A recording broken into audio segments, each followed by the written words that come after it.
official podcast of the National Museum of the Surface Navy in affiliation with the Surface Navy Association's Battleship Iowa chapter.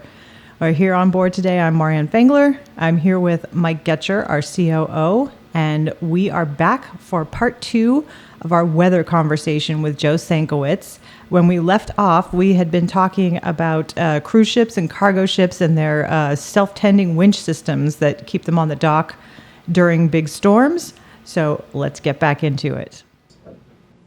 So address one question that we get a lot since we're on this subject. Why are we not using chains to hold us to the dock? I love that question because the answer is we can't. There's multiple things. The easy first answer is that we've got an approved mooring plan, so we start there. We actually have a mooring plan that the Navy approved and the Port of Los Angeles approved. We have some question about the capability of the bollards. The bollards are the things you tie off on the dock. The bollards that we have are a mixture of 125 ton, or in some cases we believe them to be 50 ton bollards. So think about that. We have a line with 400,000 pound MBL, a braking strength. That's basically 200 tons tied to a 50 or to 100 ton bollard. You're going to start ripping things out. Yeah. The good news is that the mooring lines also stretch. That we have a specific specification. Once again, it's been approved by the Navy. It's a nylon line, so it stretches with you and it absorbs some of that shock. I also talked to, one of the major marine engineering firms of literally the nation, and I'm pretty sure they're actually international now.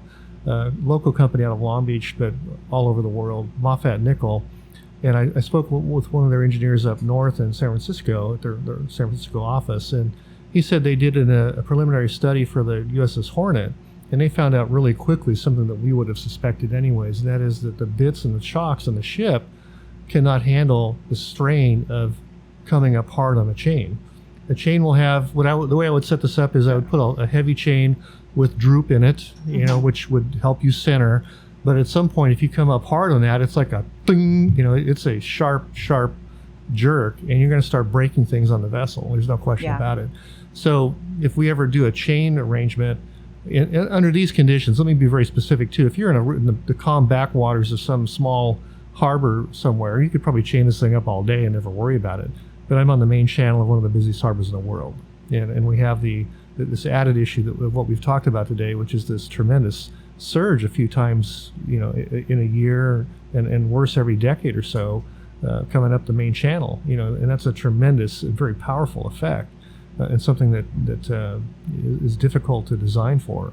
The mooring system we have is designed for, I think it's the 100-year storm cycle, and whatever you want to call it, 90 knot winds, and I forget. I don't think they're really bad stuff. Yeah, bad stuff. Basically a light hurricane, if you will. But chains are a much different animal, and I think there's some value. What I'm thinking about here for my NAVFAC anchor, which is basically what I'm asking for, is to do just extra springs on the outboard side and use the weight of the chain to kind of attenuate. And it's going to be set in mud, so if I have a real problem, it's just going to jerk the stuff through the mud, and I'm not going to have a major problem. But something's going to break. If you put chains on this thing right now, I guarantee you will break either a bit on the deck, a chock on the deck, or a bollard on the dock. There's zero doubt in my mind. There's broken bollards in the harbor here now, not where the Iowa is, but it's a pretty significant amount of force. I was going to say, those forces are mind-blowing because the sizes of these things, they're not insignificant little pieces of metal there. So it sounds fun to do a chain, and I don't disagree with some of the interests, and certainly I'm not making fun of the question, but the engineering behind that is very significant. If we're going to chain this vessel, you have to have the physical structure on the dock that can handle that jerk load. You have to design it completely for that. And then you have to probably do a weldment on the side of the vessel and go through the structural analysis for that to be able to handle that load as well. So, this is not a small issue. It's something we could do, but, just off the top of my head, you're talking, a couple $1 million of effort and maybe then some. The new bollards would have to be inboard. I'd have to rearrange the entire mooring system. Wow. And in fact, moving forward, this is an important question too. Someday the ship is fairly likely to move down south.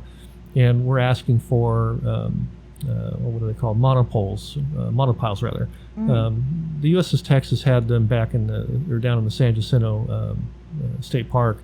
In that case, they had collars that were attached to weldments on the side of the hull, and basically these collars just rode up and down on these big piles, kind of like a spud for a barge. You'd be very familiar with that, Joe. Oh, like a floating dock. Yeah, and that's not a bad arrangement. I don't know how much that costs. That's something we would look at, because we don't want to be in the business of dealing with mooring lines on a regular basis, because frankly it's a real pain in the rear, and it's a ton of effort.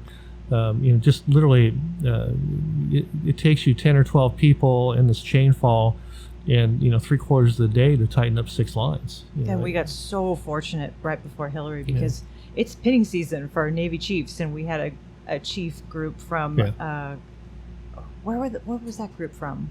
I don't remember actually. Was it Wainimi or down south, one of the two? Something like that, yeah. But so we had a group of 20 or so chief selects up helping us out for the day, and they helped us take in awnings, they helped us tighten mooring lines while we dropped the anchor, and it was just very fortunate timing for us on that one, which is quite not the case in January. But fortunately, we have our ace in the hole over here that kind of got on the line with us. Hey, you should be expecting blah blah blah, and we did what we could. By the way, I received a text this morning, Joe, from a sailing friend who said that they were expecting 6 to 7 foot swells hitting Long Beach in the next day or two. So I don't know if you have any knowledge of that or I can look.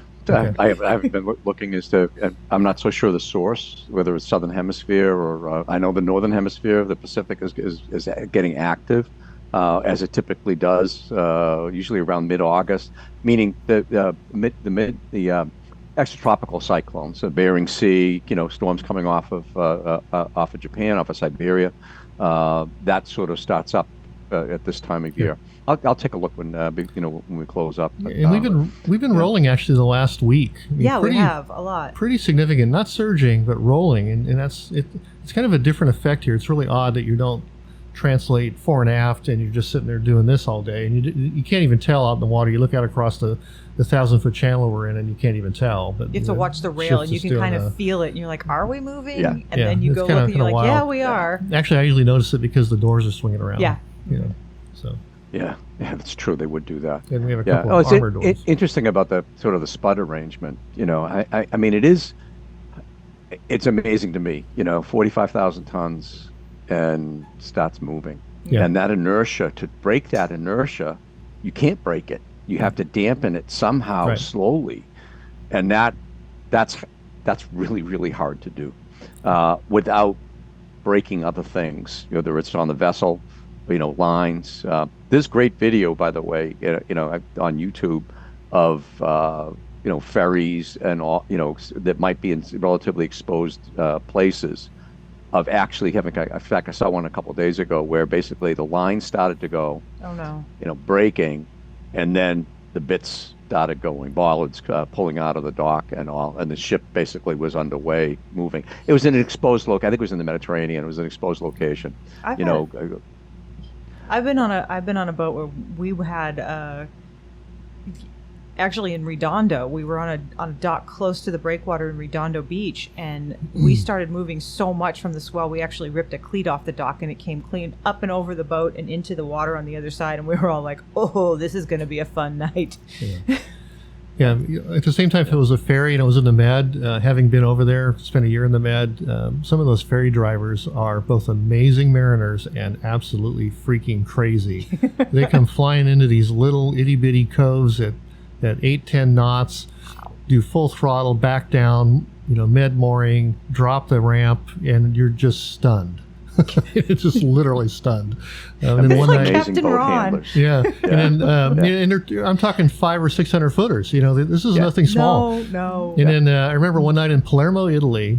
Some ferry came zipping in because they think it's a Ferrari. Love the Italians, but they come flying in, and suddenly we heard a yell from the wheelhouse. We're sitting in the galley having dinner. We popped 2 lines, and so there's like 8 people flying out of the galley fighting for a room for the doorway to go grab some lines and double up because he came zipping through too fast, And even here, in addition to storms, by the way, not only do we worry about the surge issues and the weather-related damage, we also have to be concerned, maybe less so in the last few years, but concerned about vessels. We have these 110,000-ton container ships coming through here. We have 80 to 120,000 ton cruise ships leaving within 100 feet of us. literally. And you have this 1,000-foot channel. In the center, it's probably 55 foot deep. And, inboard, it's probably 38 or so, I think, over here. But basically, when these ships come through, they literally have this mass displacement of water that pushes forward and also comes back around. And it's really fascinating to watch the ship, how our ship reacts to that. Mm-hmm. Initially, it goes forward, and then as this backflow comes back around you, it actually pulls us back south from a northbound ship or southbound. And sometimes you have the two ships passing in the night or in the day, and it's a pretty crowded and busy seaway. So it's a really interesting problem. I've had to talk to the port pilots a number of times. Yeah, and we heard from... Go ahead, Joe. Maria. Well, we heard from the guys who were at the fire station back in the January storms. They could hear our dock lines just groaning and creaking and popping, and apparently the same thing was happening at the Evergreen terminal across the channel, so it wasn't just us. Yeah. Joe, you had something to say? Yeah, that doesn't surprise me. No, people don't realize when, the vessels that are so large, they don't have to, but it is amazing how much they displace and how much motion they cause on in the water as they're going along. And I've had the experience of being over shallow water out of channel with a big ship going by in the channel. This is actually a favorite place of this would be like north of Baltimore in Chesapeake Bay. And typically the tugs, we would run out of the channel. Well, what happens is that displacement is a wave. And so it actually draws the water from the shallows. So you'll actually see the shallows uncover, kind of like a tsunami. Yeah. And when the bow wave comes, basically, or the return wave, it's a huge wave that actually comes on. So the shallows actually uncover and then come over again. I mean, we weren't that shallow, but still, we'd be like in a 15-foot draft depth, drawing maybe 11 feet.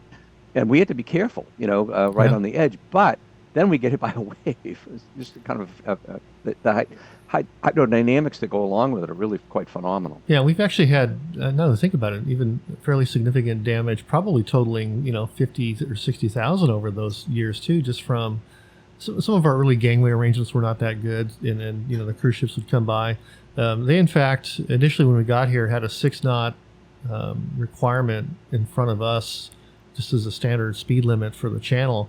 But further south from us, because of the poor conditions of the docks down there, they actually had limited it to 5. And so after one of the bigger events we had, I went and talked to the port pilots, and they actually extended that 5-knot limit all the way up the channel into the turning basin. So, and that's been helpful, frankly. But these big ships, and some of them are run without pilots. I think the cruise ships might be approved pilot folks or whatever, but I'm not really sure. But still, it's kind of crazy sometimes. Those big ships come in, and when you look at them, if you're standing out in the parking lot, you think for sure you're going to get hit. Yeah. Yeah, and the propulsion systems of them are, especially the cruise ships. I mean, they're designed to go sideways, spin on their own dime. They have thrusters up forward. They have azipods back aft. Yeah. So they can actually throw thrust in a variety of different directions. Yeah. So they're incredibly maneuverable. Container ships typically have one propeller. Yeah. One main engine and one propeller, and a big rudder. Yes. And that doesn't mean they're not maneuverable. It just means it's more traditional style that they have to do things. Yeah. In fact, here they tend to have 2 tugboats on them as they come up the channel, just for safety. And oftentimes, because some of them idle, they're direct reversibles, and you know what we're talking about here, Joe, where literally the engine is connected. There is no transmission. There's no clutch. There's no automatic. The engine is literally connected to the propeller. And if you want the propeller to go forwards, you turn the engine on going forwards. If you want the engine or the propeller to stop, you stop the engine. If you want it to go astern, you reverse the valve gear in the fuel injection system, and you make the engine go backwards. And so it's a different animal. And some of them actually, I've been told, idle at anything from 7 to 11 knots because there's no need for them to maneuver. They're at sea all the time. They come into a port for 2 or 3 days, they offload, and then they head back out, so they can idle at 11 knots all day long, and they don't care. And so you often see the tugboats actually pulling with all of their horsepower back just to slow them down. It's really fascinating. Yeah, so direct drive was just coming in when I was driving tugs. We just did a study on a typhoon that happened last year that formed well to the west of Hawaii, and then moved northward across the Pacific, across all the shipping lanes, and transitioned from a tropical cyclone, typhoon, into an extratropical cyclone as it was approaching the Aleutians, and then was a very, very intense, large storm in the Bering Sea, and did quite a bit of damage in the villages on the west coast of Alaska, on the Bering Sea coast.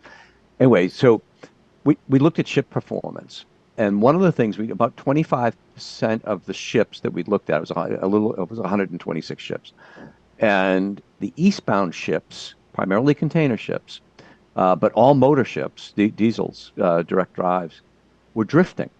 So they instead of trying to alter course and come underneath, they could maintain their intended track, but actually were drifting to the southwest of the Aleutians.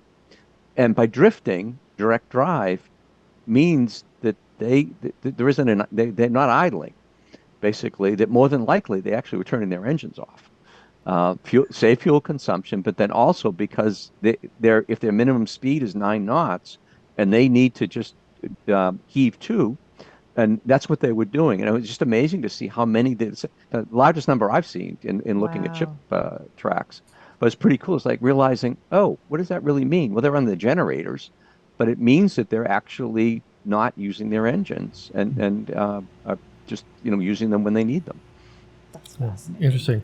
Yeah, and that, just probably a subject for another podcast. I don't have super great concern, but we've actually had serious discussions about potentially being in a collision here, or collusion, or what do they call it? Illusion.